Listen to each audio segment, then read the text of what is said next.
Hello ခခရေဖုန်းလာတယ် ဟောက်ဆောင်မှုဟယ်လိုဒီညခုံခွဲလား ဆောင်းရှင်းနိုင်ပိတ်တာနော် စာရှင်းနိုင်ပိတ်တာတဲ့ဒါပဲနော်ဒါပဲ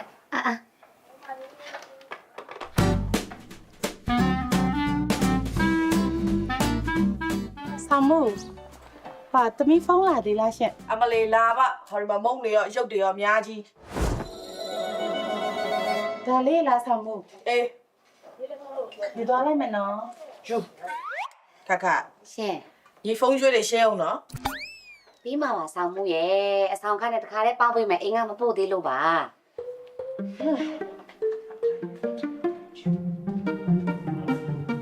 ဝေး ဟဲ့ မညပေးခိုင်းလိုက်ရက်ဆောင်နေ ဘာကြီးလဲဘသူပေးခိုင်းတာလဲ ဟဲငါတို့အဆောင်မြနဲ့ချင်းဆိုင်ရှိအောင်မဂီတာတင်းနေတဲ့ကောင်လေး သ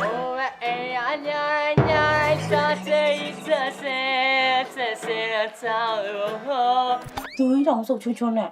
ညီမဆောင်မေရှာလူလူလေးကြည့်ကောင်းပါလေညီကလည်း ကျွန်တော်တော့ဘာပဲမယူချင်ပါဘူးစူပါကကြီးနဲ့မကြိုက်ဘူးအဲ့လိုမယူလာနဲ့မယူလို့ပြောလိုက် ငါယူလာပြီလေတိုင်းငါပြန်သွားပေးရမကောင်းလေ ပြန်ပေးလိုက်ပါတငယ်ချင်းငါမကြိုက်ဘူးစူပါကကြီးနဲ့ ငါယူထားလိုက်မယ်လေနော်နေမမလားငါလိုက်မယ် ဘုန်းပြောရတာမလွတ်လပ်ဘူးလို့ဒါပဲ ဝေး ဟေး ဒီမှာနေကိုလက်ဆောင်ပေးခိုင်းလို့ ဘသူကြီးတော့ဘာကြီးတော့လောက်ပြန်ပြီ လဲဟိုလောမေချာလေးထောင်းထောင်းမောင်းမောင်းနဲ့စီရဲဆိုတဲ့ကောင်ပေးခိုင်းတာ အော်ဟိုတရုတ်ဆိုင်ကအစုပ်ကြီးစီးတဲ့ကောင်မလားမရချင်ပါဘူးပြန်ပေးလိုက် ဟဲ့နေရလဲ तू ကတရုတ်ဆိုင်ကစီရဲဆိုပေမဲ့ဒီမှာနေကိုချိတ်အကောင်းတွေပေးတာပါဟဲ့ ရချင်မှုနဲ့ပြန်ပေးလိုက် ပြင်ပြီးငါယူလိုက် ဟဲ့လို့ကြောင့်ငါယူရထင်နေမှာပေါ့ပြန်ပေးလိုက်ပါဘုတ်ကလည်းရှုပ်တဲ့ငါအဲ့လိုမလုပ်နဲ့မကြိုက်ဘူး တကရိုကြောင်လူကြီးကိုချစ်ခဲ့မိလို့ငါရဲ့တဲ့ကွယ်ချင်ခဲ့ရပြီ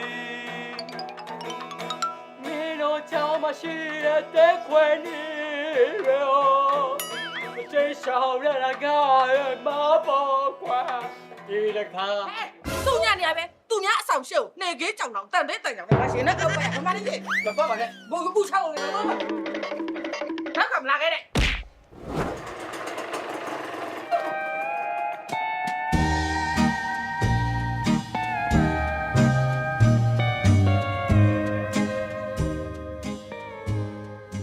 မောင်ရေဆောင်းရှင်းမအဲ့တဲ့ရောက်နေဟဲ့ ဟာဆောင်မလာပြီဘာပြောမို့လဲပြောလေ ဘာစားပြီလဲ ဘာမှမစားသေးပါဘူးခဏနေမှအဆောင်မှာသမင်းနဲ့လက်ဖက်တုပ်လေးနဲ့စားမလားလို့လေ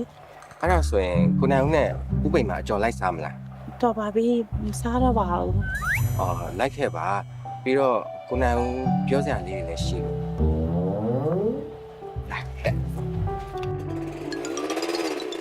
ဟဲ့ဟိုမှာ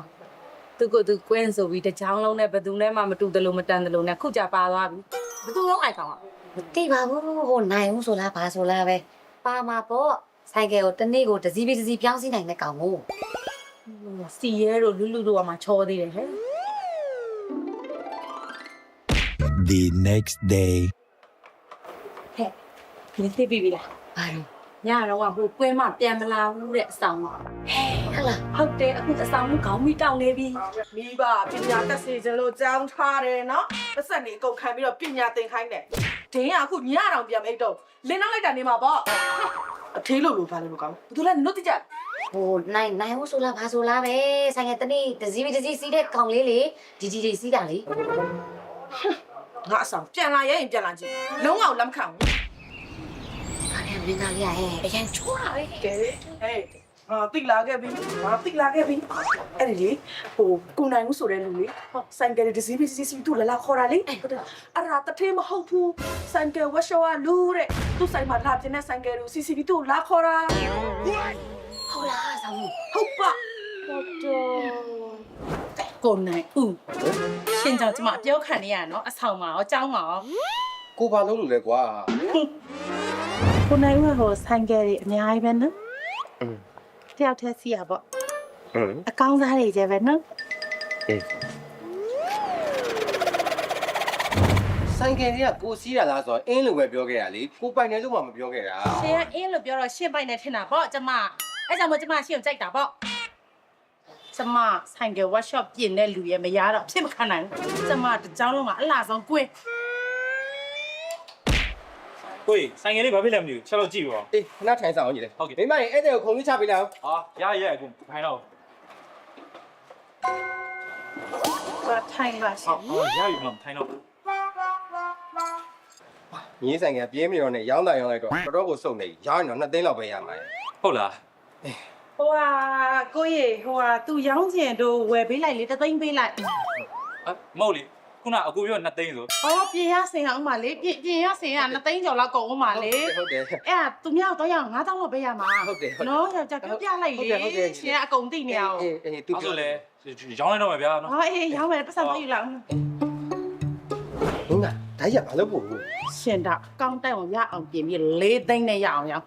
ဟုတ်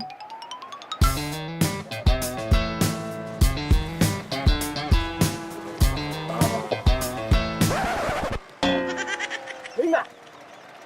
ဒါကြီးอ่ะ ။ဟိုဆိုင်ငယ်ရောင်းပြီးဓာတ်ဝယ်ချလာ။ဓာတ်ရှယ်ရွှိုင်းပြီးရောင်းရအောင် အေး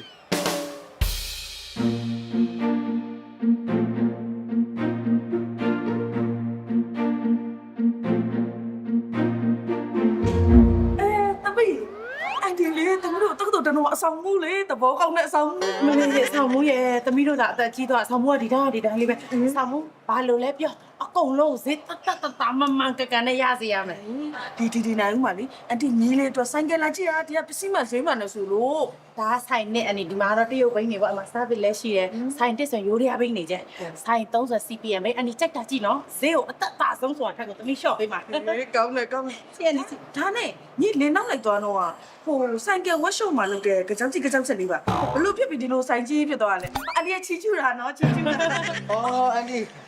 ငါတူရောအန်တီကချီကျူနေတာရမ်းတော်တယ်ဆိုပြီးတော့လေ ဒီလိုပဲစူးစမ်းတာပေါ့အန်ဒီရဲ့ဆိုင်ကယ်ဝက်ရှော့တေးသေးလေးကနေစပြီးတော့ဒီလိုမျိုးဒီတီနိုင်ဦးဆိုပြီးကျွန်တော်နာမည်နဲ့ဖွင့်နိုင်ဖို့ဆိုတာကအများကြီးစူးစမ်း ဆိုင်ကလေးပြပေးမယ်နော် အေးတော့ကြည့်လိုက် ကြ အောင် ည့်လိုက်ပါဦးဟုတ်အော်သားတို့သမီးတို့ခဏလေးလာအောင်နော် ဒီဆိုင်ကယ်လေးပဲယူလိုက်တော့မယ်ဒါလေးပဲယူလိုက်တော့မယ် ဟုတ် နော် ကဲ့အနီဈေးကစိတ်ချအနီဟဲ့ကလေးနဲ့တယောက်မှကိုမရှိပါလားတစ်ဆိုင်လုံးသုံးစားလဲပွားနေနေမှာအန်ဒီခဏလေးကမအေး အေးဘာရတော့ထွေထူးမဟုတ်ပါဘူးဟိုထုံးစံတိုင်းဦးပြောစရာလေးရှိလို့ပေါ့ဦးသားရဲ့သမီးတို့ဦးကကိုသားသမီးတွေလိုပဲဦးလိုမျိုးအောင်မြင်စေချင်တာစူးစမ်းစေချင်တာ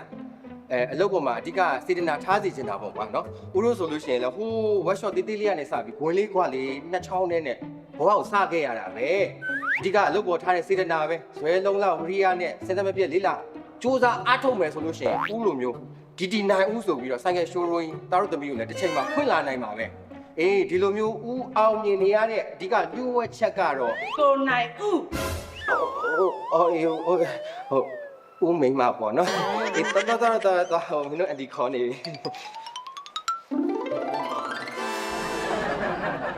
မင်္ဂလာပါရှင်ဒီဒီနိုင်ဦးဆိုင်ကယ်ရှိုးရုံးရဲ့ဆိုင်အမှတ်1ကို82လမ်း109လမ်းတောင်မန္တလာသီရိဘောလုံးကွင်းတောင်ဘက်မန္တလေးမြို့မှာဖွင့်လှစ်ထားပြီးတော့ဆိုင်အမှတ်2ကို59လမ်း109လမ်း108လမ်းကြားမြို့သစ်မှာဖွင့်လှစ်ထားပါတယ်ရှင်ဆိုင်အမှတ်3ကိုတော့မန္တလေးပြည်ဦးလွင်လမ်းမပေါ်ခေတ်စားစားကြက်ကြော်ဆိုင်အကျော်လက်ကောင်းကျေးရွာပသိမ်ကြီးမြို့နယ်မှာဖွင့်လှစ်ထားပါတယ်ရှင်